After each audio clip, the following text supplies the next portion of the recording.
Stockholmban két tenger találkozásánál van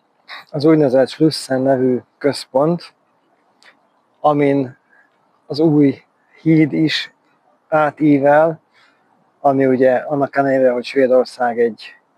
fém nagyhatalom, egy acél országa, annak ellenére ezt az új hidat, ezt az aranyhídnak becézett és aranyra festett új hidat, ezt Kínában rendelték meg, és Kínából egy óriási hajó hozta ide Svédországba. Tehát itt vagyok most a Slussennél, ami közlekedési csomópont, hajócsomópont, metrócsomópont, mögöttem is épp egy metró húzát egyik szigetről a másikra, ugye 1000 szigetre épült itt Svédország, és nem tartana sokáig otthon Magyarországon semmilyen kis pihenő szigeteket építeni, itt a tengerre, otthon Magyarországon a Dunára, vagy akár a Balaton partjára is. Ezek ilyen kis fém és fa szigetek, ahol,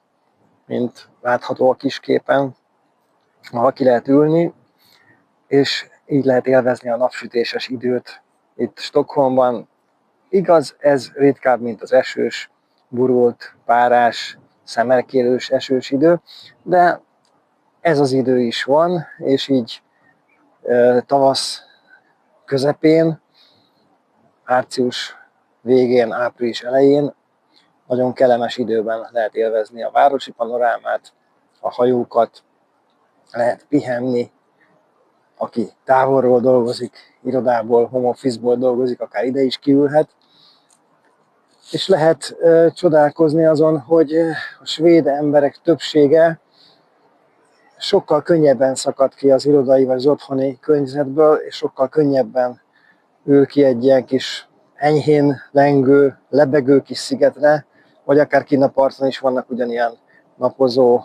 ágyak, ilyen rögzített fix napozó ágyak, napozó teraszok.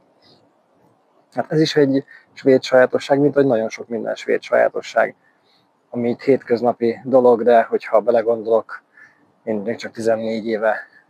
költöztem ide először Svédországba is, ha belegondolok, magyar fejjel ezek bizony különlegességnek számítanak, itt Svédországban, Stockholmban pedig teljesen normális hétköznapi jelenségek, hétköznapi pihenőhelyek.